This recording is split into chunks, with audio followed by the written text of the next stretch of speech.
এই বর্তমান সরকারে অনেকে মন্ত্রিপরিষদের চান্স পেয়েছেন, তার আগে ইউনূস সরকারে অনেকে চান্স পেয়েছে, তার আগে শেখ হাসিনার জমানাতে অনেকে ছিলেন। এখন আমরা গুনে গুনে প্রত্যেকটা লোকের চেহারা শুরু দেখে বলতে পারি যে এরা মার্কিন ডিপ স্টেটের এজেন্ট থেকে শেখ হাসিনাকে ডুবিয়েছে, এরা ইউনূসের সঙ্গে একসঙ্গে ঘর করে দেশকে ডুবিয়েছে। মানে এরা ইউনূসকে ডুবায় না, এরা সকলে মিলে দেশকে ডুবিয়েছে। বহু মানে বড় বড় গ্রুপ অফ কোম্পানিজ, শিল্প প্রতিষ্ঠান মানে তছনছ করে ছেড়ে দিয়েছে। বহু মানুষের মান সম্মান ইজ্জত ধুলায় মিটিয়ে দিয়েছে। মানুষগত সে দেখা গেল যে 20, 30, 40 বছর ধরে সে যে একটা স্বপ্নের জগৎ তৈরি করেছিল, কারো ব্যবসা, কারো পরিবার, কারো সংসার, এই ইউনূস জমানাতে মপ করে পুরো সব কিছু তছনছ করে দিয়েছে। It's a part of the plan of মার্কিন ডিপ স্টেট পলিসি। আবার সেই পলিসিটা যে এখন বন্ধ হয়েছে, আই ক্যানট সে, আমি একটু বলতে পারি না। এখন এটা হয়তো হাওয়ায় উড়ে বেড়াচ্ছে। তারপরে আপনি দেখেন হামেজে মারা যাচ্ছে, নূরজাহান বেগম একজন গ্রামীণ ব্যাংকের ছিল, তারে আপনার স্বাস্থ্য উপদেষ্টা করা হয়েছিল।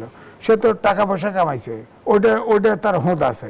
এছাড়া এই যে ধরেন এই যে মাইলস্টোনে আপনার বিমান দুর্ঘটনায় ছেলে মারা গেছে, সামন্তলাল আসতে চাইছে দেশে, ইউনূস সরকার আসতে দেয়নি। বলেন, সে তো ওখানে বাচ্চারা পুড়ে গেছে, সেটা তো চিকিৎসা দিতে পারে, তাকে আসতে দেয় নাই। দিয়ে বাড়িতে সব পুরো অঞ্চল সে কিনে ফেলছে, Yunus medical, Yunus nursing home সব বানাইতেছে। এবং মাইলস্টোন বিমান দুর্ঘটনায় ক্ষতিগ্রস্ত পরিবারকে যে আর্থিক সহায়তার এক ধরনের প্রতিশ্রুতি দেওয়া হয়েছিল, সেটিও বাস্তবায়িত হয়নি। তারপরে যে হামের টিকা নেই, এটা তো আমি মনে করি যে প্রাতিষ্ঠানিক হত্যাকাণ্ড। জনাব এম এ আজিজ, আলোচনাটা আপনাকে দিয়ে শুরু করতে চাই। যেমনটি আমি বলছিলাম যে ধ্বংসস্তূপ থেকে দেশ পুনর্গঠনে বিএনপি সরকারের বড় চ্যালেঞ্জ, এমনটি বলছেন বিএনপি মহাসচিব মির্জা ফখরুল। সে সঙ্গে প্রধানমন্ত্রী বলছেন আমাদের একটি যুদ্ধ শেষ হয়েছে, এখন আরেকটি যুদ্ধ শুরু হয়েছে, সেটা হলো আমরা মানুষকে যে কথা দিয়েছিলাম তার বাস্তবায়ন করা। অন্যদিকে বিরোধী দলীয় চিফ হুইপ নাহিদ ইসলাম অভিযোগ করেছেন সরকার পরিকল্পিতভাবে জুলাই সনদকে এড়িয়ে যাচ্ছে। সাংবিধানিক সংস্কার কাউন্সিল গঠনে বিলম্বকে তিনি ছল চাতুরি হিসেবে আখ্যা দিয়েছেন। একদিকে সরকার বলছে যে দেশ পুনর্গঠন করা সবচেয়ে বড় চ্যালেঞ্জ, অন্যদিকে বিরোধী দলের হুঁশিয়ারি। সব মিলিয়ে আমরা আসলে কোন দিকে ধাবিত হচ্ছি, স্থিতিশীলতার দিকে নাকি আবারও সংঘাতের রাজনীতির দিকে? ধন্যবাদ। এটা আসিফ ভুইয়া ভালো জানে, কারণ আসিফ ভুইয়া বলছেন না ডিপ স্টেটের তাদেরকে 29 সাল পর্যন্ত থাকতে সরকারে থাকার জন্য প্ল্যান দিয়েছিল। এখনো ডিপ স্টেট সক্রিয়, তাদের ইচ্ছায় মাঠে আন্দোলন হবে কি হবে না, দেশ চলবে কি চলবে না, এটা নির্ধারিত থাকবে। এটা বাংলাদেশের কোনো রাজনৈতিক দলের হাতে নাই। আপনি বলেন তো দেখি, এই সংসদ চলছে, একটা অভ্যুত্থানের পরে সংসদ, এই সংসদে বিরোধী দলের যে দায়িত্ব, এই যে মার্কিনের সাথে যে আপনার বাণিজ্য চুক্তি হলো, কেউ উত্থাপন করেছে? রুমিন ফারহানা সে উত্থাপন করেছে, তাকে থামিয়ে দেওয়া হয়েছে, কারণ তাকে নাকি নোটিশ করতে হলে 5 জন আপনার সংসদ সদস্যের স্বাক্ষর লাগবে। সে পাবে কোথায়? সে আলোচনা করতে পারে নাই। তো এর দায়িত্ব ছিল না বিরোধী দল যেটা আছে, এনসিপি বলেন, জামাত বলেন, তারাই তো বিরোধী দল, তারা কি উঠাইছে আলোচনা? কই কোন পাবলিক ইস্যু? শিশু মারা যাচ্ছে, নিত্য পণ্যের দাম বেড়ে গেছে, বাজার ব্যবস্থাপনা নাই, মার্কিনের সাথে বাণিজ্য চুক্তি হলো, কোনো কিছু যে মানে জনগণ সম্পর্কিত কোনো সমস্যা কি কোনো বিরোধী দল কোথাও কোনো ইস্যুতে কোনো কথা বলেছে? এবং আমরা দেখছি যে উদ্দেশ্য প্রণোদিতভাবেই কি আসলে অন্তর্বর্তী সরকারের ব্যর্থতাগুলো ঢেকে যাচ্ছে? না, অন্তর্বর্তীকালীন সরকারের যে ব্যর্থতা, সেটা তো এখন সরকার যেটা সরকারে আছে, বিরোধী দল আছে, তারা সাফার করতেছে। আমার বক্তব্য উল্টা, অন্তর্বর্তীকালীন সরকারের বিরুদ্ধে আনুষ্ঠানিকভাবে দুদকে অভিযোগ করেছে এবং অভিযোগ দেওয়া হয়েছে। সে অভিযোগের তদন্ত হয় না কেন আপনি বলেন? 3-0 থিওরি ডক্টর মোহাম্মদ ইউনূস সারা বিশ্বব্যাপী বাস্তবায়ন করতে চায় না। আমাদের দেশে একটা হলো জিরো পভার্টি, আমাদের দেশে পভার্টি বাড়ছে, মধ্যবিত্ত নিম্ন মধ্যবিত্তে গেছে, নিম্ন মধ্যবিত্ত হতদরিদ্র চলে গেছে। তারপরে জিরো আনএমপ্লয়মেন্ট, বিশ্ব ব্যাংকের হিসাব মতে 3 কোটি, বলে 30 লাখ, 3 কোটি, তাদের তো একটা স্ট্যান্ডার্ড আছে, 3 কোটি লোক বেকার। আপনার জিরো ইমিশন, আমি লিখেছি বাংলাদেশ হচ্ছে পৃথিবীর ভিতরে বসবাসের অনুপযুক্ত বায়ু দূষণে 1 নম্বর। ঢাকা শহর 1 থেকে 3-এর ভিতরে থাকে। হ্যাঁ, তো কি করছে বাংলাদেশে 18 মাসে কি করছে? সারা দেশে 24 লক্ষ টাকা, লাখ কোটি টাকা আপনার লোন রেখে চলে গেছে, বিদায় হয়েছে। তারপরে আপনি দেখেন হামে যে মারা যাচ্ছে, নূরজাহান বেগম একজন গ্রামীণ ব্যাংকের ছিল, তারে আপনার স্বাস্থ্য উপদেষ্টা করা হয়েছিল। সে তো টাকা পয়সা কামাইছে, ওটা তার হোদ আছে। এছাড়া এই যে ধরেন এই যে মাইলস্টোনে আপনার বিমান দুর্ঘটনায় ছেলে মারা গেছে, সামন্তলাল আসতে চাইছে দেশে, ইউনূস সরকার আসতে দেয়নি। বলেন, সে তো ওখানে বাচ্চারা পুড়ে গেছে, সেটা তো চিকিৎসা দিতে পারে, তাকে আসতে দেয় নাই। দিয়ে বাড়িতে সব পুরো অঞ্চল সে কিনে ফেলছে, Yunus medical, Yunus nursing home সব বানাইতেছে। এবং মাইলস্টোন বিমান দুর্ঘটনায় ক্ষতিগ্রস্ত পরিবারকে যে আর্থিক সহায়তার এক ধরনের প্রতিশ্রুতি দেওয়া হয়েছিল, সেটিও বাস্তবায়িত হয়নি। তারপরে যে হামের টিকা আনে নাই, এটা তো আমি মনে করি যে প্রাতিষ্ঠানিক হত্যাকাণ্ড। কারণ টিকা ইউনিসেফ, বিশ্ব স্বাস্থ্য সংস্থা আপনার সতর্ক করেছে সরকারকে যে এটা হাম মহামারী হতে পারে, কেন টিকা আনলো না, কেন টিকা দিল না? এখন বলা হয় আইসিইউ নাই। আরে আইসিইউ তো একটা বাচ্চা ছেলে, কোলে করে মা, বাবা, শিশু, মৃত শিশুকে নিয়ে চলে আসে। আইসিইউ দিয়ে কী করবে বাচ্চারা?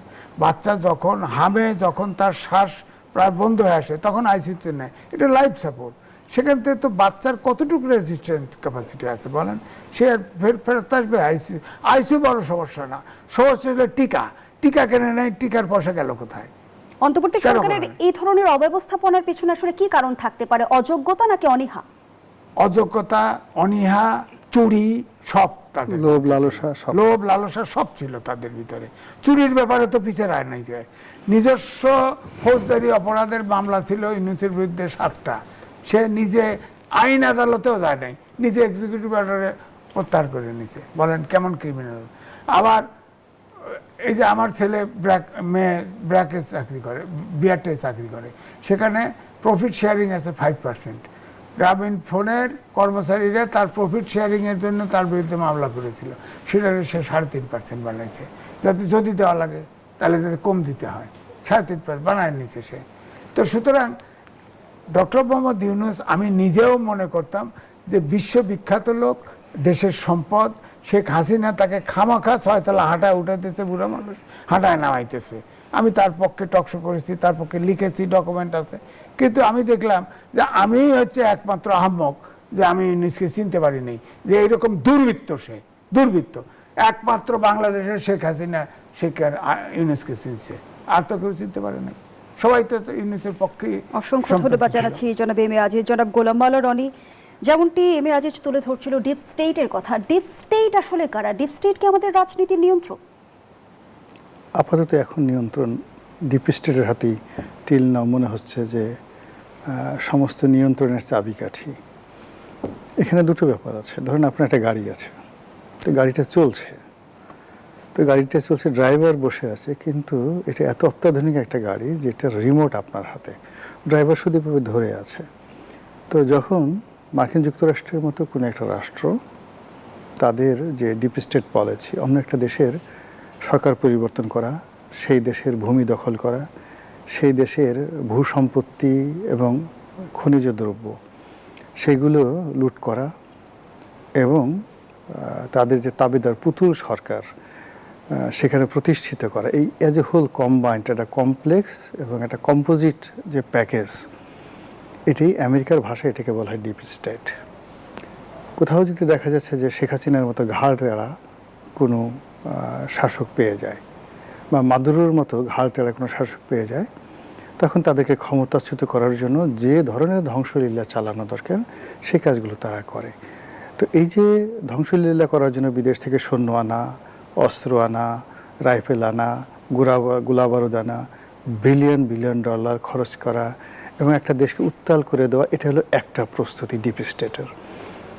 ডিপ স্টেট আরেকটা ধাপ হলো যে তারা বিভিন্ন জায়গাতে তাদের কৌশলগত জায়গাগুলোতে তাদের পছন্দের মানুষ বসাবে, সাংবাদিকরা তাদের ভাষায় কথা বলবে, সারাক্ষণ শুধু আমেরিকার প্রশংসা করবে, কবিরা কবিতা লিখবে, গায়করা গান রচনা করবে, অর্থনীতিবিদরা এমনভাবে সব তথ্য হাজির করবে যে আমেরিকার সাথে সম্পর্ক ছাড়া, বিশ্বব্যাংক আইএমএফের সাথে সম্পর্ক ছাড়া একটা মিনিটে বাংলাদেশ টিকতে পারবে না।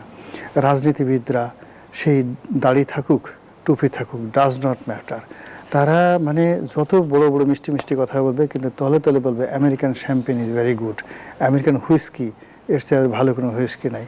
বার্গার যদি বাঁচতে চাও বার্গার খাও, কেএফসি খাও, পিৎজা হাট খাও, ম্যাকডোনাল্ডস খাও, আর যদি পারো ডোনাল্ড ট্রাম্পকে মাঝে মধ্যে আব্বা ডাইকো, তাহলে তোমাদের শরীর ভালো থাকবে, স্বাস্থ্য ভালো থাকবে, মনও ভালো থাকবে। এই সকল কথাবার্তা যখন পলিটিশিয়ানদের মধ্যে থেকে প্রকাশ্যে না বের হইলেও তাদের চেহারা সুরত দেখলে আপনার মনে হবে যেন এদের জন্মই হয়েছে আমেরিকার যাওয়ার জন্য। এদের স্বপ্ন দু চোখে শুধুমাত্র হোয়াইট হাউস আর অন্য কোনো কিছু। এই আপনি দেখেন অল্প কিছুদিনের মধ্যে আমরা যে দৃশ্যগুলো দেখলাম, এই বর্তমান সরকারে অনেকে মন্ত্রিপরিষদে চান্স পেয়েছেন, তার আগে ইউনূস সরকারে অনেকে চান্স পেয়েছে, তার আগে শেখ হাসিনার জমানাতে অনেকে ছিলেন। এখন আমরা গুনে গুনে প্রত্যেকটা লোকের চেহারা শুরু দেখে বলতে পারি যে এরা মার্কিন ডিপ স্টেটের এজেন্ট থেকে শেখ হাসিনাকে ডুবিয়েছে, এরা ইউনূসের সঙ্গে একসঙ্গে ঘর করে দেশকে ডুবিয়েছে। মানে এরা ইউনূসকে ডুবায় না, এরা সকলে মিলে দেশকে ডুবিয়েছে। বহু মানে বড় বড় গ্রুপ অফ কোম্পানিজ, শিল্প প্রতিষ্ঠান মানে তছনছ করে ছেড়ে দিয়েছে। বহু মানুষের মান সম্মান ইজ্জত ধুলায় মিটিয়ে দিয়েছে। মানুষ সে দেখা গেল যে 20, 30, 40 বছর ধরে সে যে একটা স্বপ্নের জগৎ তৈরি করেছিল, কারো ব্যবসা, কারো পরিবার, কারো সংসার, এই ইউনূস জমানাতে মপ করে পুরো সব কিছু তছনছ করে দিয়েছে। Part of the plan of মার্কিন ডিপ স্টেট পলিসি। আবার সেই পলিসিটা যে এখন বন্ধ হয়েছে, আই ক্যানট সে, আমি একটু বলতে পারি না। এখন এটা হয়তো হাওয়ায় উড়ে বেড়াচ্ছে, রাজনৈতিক দলের ঘাড়ে ভর করেছে কোনো অফিসে। এমনকি এটা যদি আওয়ামী লীগকে তারা আবার সেই ডিপ স্টেট পলিসিতে আওয়ামী লীগের সামনের ফ্রন্ট লাইনে নিয়ে আসে, এতেও আমি কোনো আশ্চর্য হব না। ফ্যাক্ট ইজ দ্যাট বাংলাদেশ এখন যেভাবে চলছে তাতে করে শেখ হাসিনার জমানাতে এবং ইউনূসের জমানাতে ডিপ স্টেটের যে বাড়াবাড়ি ছিল তার অ্যাটলিস্ট এখন দ্বিগুণ হয়ে গেছে। অর্থাৎ শেখ হাসিনার জমানাতে যদি 10% হয়ে থাকে, টোটাল প্রশাসনের সব কিছুর উপর তাদের 10% থাকে, ইউনূস জমানাতে সেটা ছিল 50%, এখন সেটা 100%। তাহলে গণঅভ্যুত্থান, প্রাণহানি এবং দীর্ঘদিনের গণতান্ত্রিক লড়াইয়ের আসলে মূল্যটা কি? এটি একটা অংশ, এটা মূল্য অনেক কিছু আছে। এটা আমাদের যারা সংবেদনশীল মানুষ আমরা যারা আছি, আমরা যারা এত কিছু চিন্তা ভাবনা করি না, তারা কান্না করি। যারা জীবন দিয়েছে তাদের জন্য আমরা গিল্টি ফিল করি। কিন্তু এর পেছনে যে কলকাঠি নাড়ার জন্য বহু মানুষ আছে, এর পেছনে যে অনেক কিছু আছে, ইতিহাস আমরা এখনও জানি না, হয়তো আগামীতে আমরা জানবো। এর পেছনে কত মীর জাফর আছে, কত জগৎ শেঠ, কত রাজবল্লভ আছে, আমরা এখনো পর্যন্ত মানে এটা বের করতে পারিনি। সময় আসলে এগুলো সবই বের হয়ে যাবে। ফলে কি হলো, গণঅভ্যুত্থানের শহীদান, তার সঙ্গে সঙ্গে যারা গাজী মানে এখানে বিজয়ী হয়েছেন, জুলাই যোদ্ধা, উইথ ডিউ রেসপেক্ট, তাদের মধ্যে হয়তো হাতে গোনা 2-1 জন এজেন্ট থাকতে পারে, বেশিরভাগই ইনোসেন্ট। এদের বয়সই 30-এর নিচে। এই ধরনের নোংরামি, ফাজলামো, এই ধরনের ডিপ স্টেটের মতো আজে বাজে বিষয় তাদের মাথায় এখনও ঢুকেনি। আমাদের মতো যারা বয়স্ক মানুষ, সারা দুনিয়া আমরা ভেজে ভেজে খেয়েছি, খাওয়ার পরে সেই সমস্ত তরুণদেরকে আমরা আমাদের নিজেদের স্বার্থে ব্যবহার করেছি। ফলে কি হলো, এই যে একটা দুর্ভাগা দেশ, আজকে সেই 1757 সালের পর থেকে আজ অবধি শুধু বারবার আমরা নিয়তির কাছে কখনো ফেল করছি, বিদেশি শক্তির কাছে ফেল করছি। আমাদের দেশের মধ্যে একের পর এক মীর জাফর, মিরন এদের তৈরি হচ্ছে। আপনাকে দুটো কথা বলি, দেখেন আজিব একটা কথা বলছিল, তখন আমার মনে হলো হামে এ যাবৎকালে 300 শিশু মারা গেছে, লক্ষ লক্ষ শিশু আক্রান্ত।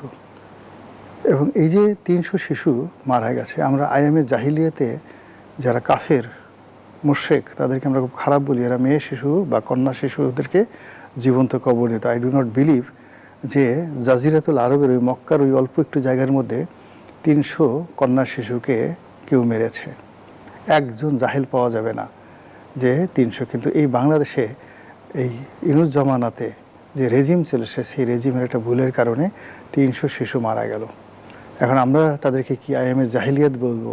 আমরা কি তাদেরকে আবু জেহেল বলবো, আবুল আহাব বলবো, নাকি অন্য কিছু?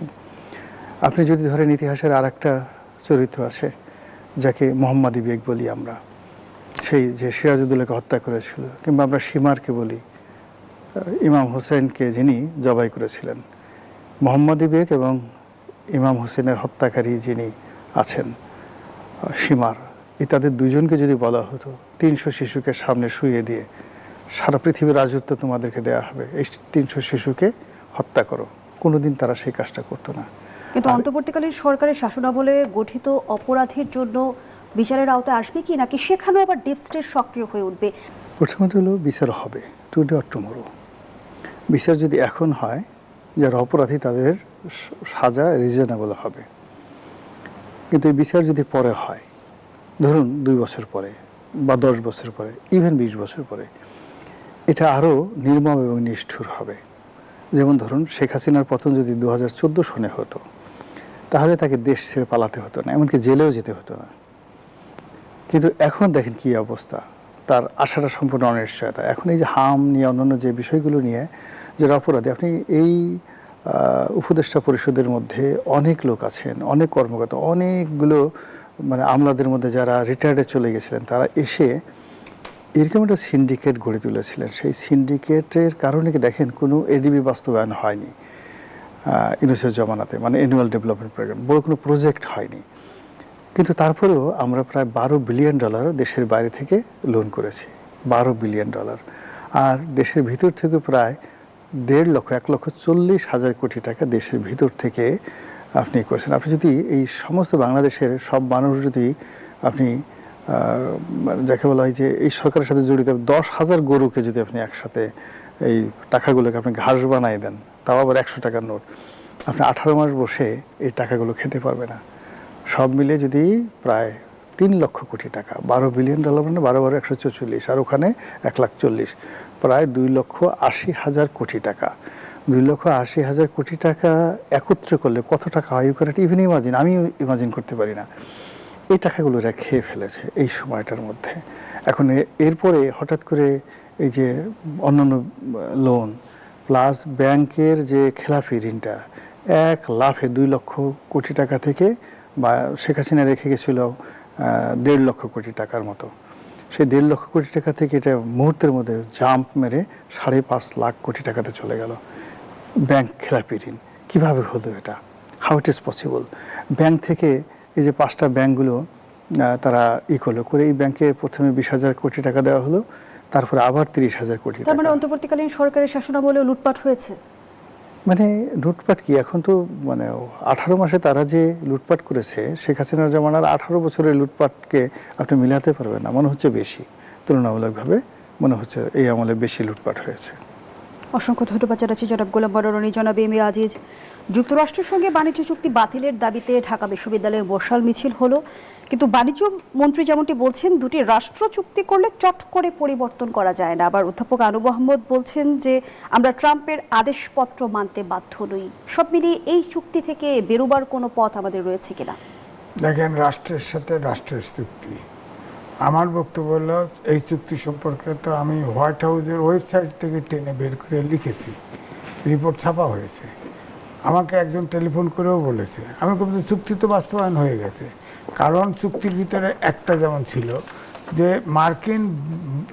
মার্কিনদের কাছ থেকে, যুক্তরাষ্ট্রের কাছ থেকে আপনার বোয়িং কিনতে হবে। 14টা বোয়িং কিনে ফেলেছে, অথচ এয়ারবাস কেনার কথা ছিল ফ্রান্সের কাছ থেকে। বলা আছে চুক্তিতে বিমান কিনতে হবে, যুক্তরাষ্ট্রতে বোয়িং কিনতে হবে, ফ্রান্সের ওটা কেনা যাবে না। হ্যাঁ, তো তাহলে কি দাঁড়ালো? চুক্তি বাস্তবায়ন হয়ে গেছে। চুক্তি তো আপনি কন্ট্রাক্ট অলরেডি এগ্রিমেন্ট স্বাক্ষর করে ফেলেছে, এবং আমি প্রমাণ দিতে পারবো না। সেখানে তো সবার সম্মতি নেই। পররাষ্ট্রমন্ত্রী বলছে তো যে সব দলকে জিজ্ঞেস করেই এই চুক্তি আলাপ করেই চুক্তি করা। তো জামায়াতের আমির তো অস্বীকার করেছেন, তিনি বলেছেন এবং তিনি কিন্তু আজ বলেছেন যে সব চুক্তিকে বাস্তবতার আলোকে দেখার পক্ষে জামায়াতের আমির। তার মানে কি দাঁড়ালো? তার মানে হচ্ছে চুক্তি মেনে নেন, চুক্তি মেনে নেন। তার মানে প্রমাণ হলো আগে যে বলছিল একবার ডিনাই করছে, এটা সত্য কথা বলে নাই, উনি মিথ্যা কথা বলেছে। এখন বলছে মিথ্যা বলার পিছনে কি কারণ থাকতে পারে? কারণ হচ্ছে সে জানে এখন কালে বাস্তবতার আলোকে, অর্থাৎ তিনি এই চুক্তি করার পক্ষে ছিল, বোঝা যাচ্ছে। সেটা যে পররাষ্ট্রমন্ত্রী যেটা বলছিল সেটাই ঠিক আছে, কারণ দল জানে চুক্তি বা প্রশ্ন ওঠে না কেন, পার্লামেন্টে আলোচনা হয় না কেন বলেন? এই চুক্তি জামাতের আমির বললে আমার দাবি যাবে? বলেন আপনি। আমাদের রপ্তানি, তৈরি পোশাক রপ্তানি যা হয় তার 80%। এখন আমাদেরকে তাদের তুলা এবং সুতা কিনতে হবে তাদের। আমরা অল্প পয়সায় তুলা কিনি হলো ভারত থেকে, চীন থেকে, দক্ষিণ আফ্রিকার থেকে, অল্প কাছাকাছি। ওদের ওখানে প্রতি কেজি হচ্ছে $1 করে বেশি। তা আমাদের গার্মেন্টস বাঁচবে কী করে? তারপরে ধরেন এই যে আপনার তৈরি পোশাকের যে আপনার ফ্রান্সের মেধাসত্ব পর্যন্ত, যে এখন যে আমেরিকার যে জিনিস বাংলাদেশ ইম্পোর্ট করবে, যা দেয় তা নিয়ে প্রশ্ন তোলা যাবে না। এবং মেধাসত্ব হলো, আগে আমরা জানি আমাদের দেশে সব বলেন ধান সব কিছু আগে ধান থেকে ধানের বীজ তৈরি করা হতো না, এটা করা যাবে না, সব আমেরিকার থেকে আনতে হবে, তার কাছে বন্দি। আপনি বলেন সবচেয়ে ভয়ঙ্কর হচ্ছে যে আপনি আমেরিকা যেখানে নিষেধাজ্ঞা দিবে এবং যে দেশের সাথে যে সম্পর্ক তৈরি হবে সেই অনুযায়ী বাংলাদেশকে অ্যাক্ট করতে হবে। বলেন তো দেখি, চীনের কাছ থেকে সস্তা দামে কোনো অস্ত্র কেনা যাবে না, আমেরিকার কাছ থেকে কিনতে হবে। এইসব সত্য বাস্তবতার আলোকে কি দেখবো আমি? এই বাণিজ্য চুক্তির দ্বারা কি যুক্তরাষ্ট্র বাংলাদেশকে ভবিষ্যতে নিয়ন্ত্রণ করতে যাচ্ছে? আমি একটি কথাই লিখছি, এটা ইচ্ছাকৃতভাবে ইলেকশনের 9 দিন আগে, 3 দিন আগে এই চুক্তি করছে, 9 তারিখে, জাস্ট আমেরিকান ট্রাম্প প্রশাসনের অনুকম্পা পাওয়ার জন্য ইউনুস সরকার এই চুক্তি করেছে। এবং এই চুক্তির ফলে আমেরিকান বয়ে বাংলাদেশ ঢুকে পড়ছে, এর থেকে বেরোনোর ক্ষমতা নাই। এবং আপনি দেখেন যে এই চুক্তির পালার পরে আপনি দেখেন চীনের সাথে কি সম্পর্ক হয়, রাশিয়ার সাথে আমাদের কি সম্পর্ক হয়, জাপানের সাথে কি সম্পর্ক হয়। এগুলো তো, জাপান তো অর্থনৈতিক পরাশক্তি, আমাদের দেশে বিনিয়োগ আছে না। তো এখন তো আপনি এই আত্মঘাতী চুক্তির পরিফল কতদিন ভোগাতে হবে বাংলাদেশ? আমার কাছে পররাষ্ট্রমন্ত্রী যে ছিল, ইউনুস সরকারের যে উপদেষ্টা ছিল, সে এই ঘটনাটা কোঅর্ডিনেট করছে এবং সবগুলো রাজনৈতিক দল জানে। যদি না জানতো পার্লামেন্টে কেন উত্থাপন করলো না? আমি যে উদাহরণগুলো দিলাম, মেজর কয়েকটা উদাহরণ দিলাম, আপনি বলেন আমেরিকাও এক জায়গায় নিষেধাজ্ঞা দিবে, সেখানে বাংলাদেশেরও সেইভাবে কাজ করতে হবে। সাবেক উপদেষ্টা আমরা দেখছি বর্তমান পররাষ্ট্রমন্ত্রী, এখানে কোনো সমীকরণ রয়েছে কিনা? হ্যাঁ, বুঝিনি। সাবেক উপদেষ্টা ডক্টর খলিলুর রহমান, হ্যাঁ, বর্তমান পররাষ্ট্রমন্ত্রী, এখানে কোনো সমীকরণ রয়েছে কিনা? আমার তো মনে হয় তাকে হায়ার করা হয়েছে আমেরিকার আগ্রাসনতে বাঁচতে গিয়ে, কিন্তু আমেরিকান বলা এসে ঢুকাই দিছে। তার কাজ, সে আমেরিকান নাগরিক, আমেরিকার পারপাস সার্ভ করছে। এখন দেখেন না, জামাতে বলে যে বাস্তবতার নিরিখে চুক্তি দেখতে হবে। বলেন, যার এটার প্রতিবাদ করার কথা, পার্লামেন্টে প্রতিবাদ করার কথা, আন্দোলন করার কথা, সে কয় বাস্তবতার আলোকে এটা দেখতে হবে। বলেন, অর্থাৎ তারাও জানে, অর্থাৎ এই চুক্তির ফাঁদে বাংলাদেশকে ফেলে দেওয়া হয়েছে। আমরা ফাঁদে পড়েছি। যতক্ষণ পর্যন্ত মার্কিন এই যে পরাশক্তি, এটার যতক্ষণ পর্যন্ত আপনার অধঃপতন না ঘটবে ততদিন বাংলাদেশের মুক্তি নেই, ততদিন মুক্তি নেই। এবং এখনও মার্কিন যত বিশ্ব প্রতিষ্ঠানগুলো আছে তাদের নিয়ন্ত্রণে আছে। সুতরাং এই যতই বলেন হেরে যেতে পারে, ইরানের এক যুদ্ধে হেরে যেতে পারে, শেষ পর্যন্ত হেরেও যেতে গেলে মার্কিন কিন্তু তারপরেও পরাশক্তি থাকবে। এবং আপনার অনাস্থা 5টা ভেটো পাওয়ার আছে না, সে ভেটো পাওয়ার থাকবে এবং বিশ্ব যে প্রতিষ্ঠানগুলি আছে সেগুলো তার নিয়ন্ত্রণেই থাকবে। সুতরাং আমাদের কিন্তু মুক্তি নাই। ধন্যবাদ জানাচ্ছি জনাব এম এ আজিজ। জনাব গোলাম আল রনি, যেমনটি এম এ আজিজ বলছিল যে পররাষ্ট্রমন্ত্রী ডক্টর খলিলুর রহমান আমেরিকার পারপাস সার্ভ করেছে, তাহলে কি তাকে বিএনপির উপর চাপিয়ে দেওয়া হয়েছে? তাই তো মনে হয়, এটা প্রমাণিত। এখানে কোনো যদি কিন্তু দাড়ি কমা সেমিকোলন কিছু নেই। এখানে আপনি দেখুন যে মার্কিন ডিপ স্টেটের কতগুলো পলিটিশিয়ান যাদের চাল চুলো কিচ্ছু নেই, এদের কাজই ছিল প্রেস ক্লাবের সামনে 10-12 জন লোক নিয়ে হাত উঁচু করে বড় বড় কথাবার্তা বলা। এবং সেই সমস্ত মানুষকে এখন দেখা যাচ্ছে যে বিএনপি তাদেরকে হজম করতে হচ্ছে, বড় বড় মন্ত্রী দিয়ে, মন্ত্রণালয় দিয়ে তাদেরকে হজম করতে হচ্ছে। খলিলুর রহমান সাহেবের মতো লোক, তারপর অদ্ভুত অদ্ভুত উপদেষ্টার হয়ে বিভিন্ন লোক চলে আসে যাদের সাথে আসলে বিএনপির এরকম কোনো সংযোগ নেই। কিন্তু এই মানুষগুলো এখন সরকারের খুব গুরুত্বপূর্ণ জায়গাতে আছে। ইট মিনস যে স্টিয়ারিংটা, সরকারের যে স্টিয়ারিংটা, এটা যিনি চালাচ্ছেন অবস্থা দৃষ্টে মনে হচ্ছে না যে পূর্ণ নিয়ন্ত্রণ সেই স্টিয়ারিংয়ের উপর আছে, এবং সেখানে পররাষ্ট্র মন্ত্রণালয়ের মতো খুবই সেন্সিটিভ। আপনি এই মুহূর্তে চিন্তা করুন যে যদি এটা আমেরিকান ডিপ স্টেট থাকে, তো আমেরিকান ডিপ স্টেট থাকলে এটা একটা ভিন্ন প্রসঙ্গ। কিন্তু এই মুহূর্তে আমাদেরকে তিনটা প্রবলেম আমাদের সলভ করতে হচ্ছে। এক নম্বর প্রবলেম হলো ভারতের সাথে প্রবলেম, 2 নম্বর প্রবলেম হলো বেজিংয়ের সাথে সমঝোতা করা, 3 নম্বর হলো আমাদের সীমান্তে মায়ানমারের সাথে যে রোহিঙ্গা নিয়ে প্রবলেম আছে। এই তিনটা সমস্যা কিন্তু একটার সাথে কন্ট্রাডিক্ট করে অ্যান্ড কনফ্লিক্ট করে। এই ধরনের সমস্যার সমাধান করার জন্য আপনি ধরুন একেবারে নিজের মায়ের পেটের ভাই অথবা নিজের ঔরজা সন্তান ছাড়া এই সমস্ত প্রবলেমগুলো আসলে পিতার পক্ষে কেউ সলভ করতে পারে না। এখন বঙ্গবন্ধু সরকার যেমন আব্দুল সামাদ আজাদ ছিলেন, তো ওরকম কোনো টেকনিক্যাল না, কিন্তু যেহেতু দলের পোর্টফোলিও ফলে সফল হয়েছিলেন। আবার হুমায়ুন রশিদ চৌধুরীর মতো মানুষ যখন বাংলাদেশের পররাষ্ট্রমন্ত্রী ছিলেন তখন দেশকে রিপ্রেজেন্ট করতেন। এখানে বিএনপির একেবারে ডেডিকেটেড, একবারে ধরেন আমি বিএনপির যাকে বলা হয় যে লোক কোনোদিন পররাষ্ট্র বুঝে না, কিন্তু ইভেন রুহুল কবির রিজভী সাহেব, তাকেও যদি পররাষ্ট্রমন্ত্রী করা হতো তাহলে এই যে তিনটা সমস্যার কথা বললাম তিনি বিএনপিকে ভালোভাবে রিপ্রেজেন্ট করতে পারতেন, এবং দরকার হলে ওখানে বসে মানে তার জীবন দিয়ে দিতেন, তবু অ্যাচিভ না করে আসতেন না। কিন্তু এই ধরনের খলিল সাহেবদের মতো যারা বাইরে থেকে লোকজন আছে তারা একটা নির্দিষ্ট সীমার বাইরে যাবে না। সংসদ সদস্য হাসনাত আব্দুল্লাহ যেমনটি অভিযোগ করেছিলেন সরকারের ভিতরে সো মেনি গভর্নমেন্ট, তাহলে সেই বক্তব্যের সত্যতা রয়েছে? হ্যাঁ, সরকারের মধ্যে তো সো মেনি গভর্নমেন্ট, সেই বক্তব্য হাসনাত বলার দরকার কি? আমরাই তো বলছি, আমাদের মানে সব মানুষই তো বলছে যে এই সরকারের স্টিয়ারিংটা পরিপূর্ণভাবে তার হাতে আছে বলে আমার কাছে মনে হচ্ছে না। শেষ প্রশ্নটি আমি দুজনের কাছে রাখতে চাই, দু লাইন করে জাস্ট মন্তব্য নিতে চাই। একদিকে সরকার বলছে যে ধ্বংসস্তূপ থেকে রাষ্ট্র গঠনের এক ধরনের চ্যালেঞ্জ রয়েছে, এটাই সরকারের সবচেয়ে বড় চ্যালেঞ্জ। অন্যদিকে আমরা দেখছি যে বিরোধী শিবিরে বলা হচ্ছে যে রাজপথের আন্দোলনের কথা। নির্বাচনের কয়েক মাসের ব্যবধানে সংসদীয় রাজনীতি কেন আসলে রাজপথে গড়ালো, আর এই বাস্তবতায় আসলে রাষ্ট্র গঠনের চ্যালেঞ্জ সরকারের কি কি? রাষ্ট্র তো গঠন করাই আছে, রাষ্ট্র আবার নতুন করে কি গঠন হবে? এখানে এই রাষ্ট্রকে পরিমার্জন করা, এই রাষ্ট্রকে মর্যাদাবান করা, এই রাষ্ট্রকে বিশ্বের দরবারে এনলাইটেন করা, আলোকিত করা, ধন্যবাদ। নতুন করে গঠন করা কিছু। জনাব বেবি আজিজ, 2 লাইন মন্তব্য নিয়ে শেষ করব। 2 লাইন, রাষ্ট্র গঠন করলে অভ্যুত্থান হয়েছে, 71-এর মুক্তিযুদ্ধ হয়েছে, 90-এর আন্দোলন হয়েছে, আমরা গণতন্ত্র, আইনের শাসন, সুশাসন পাই নাই।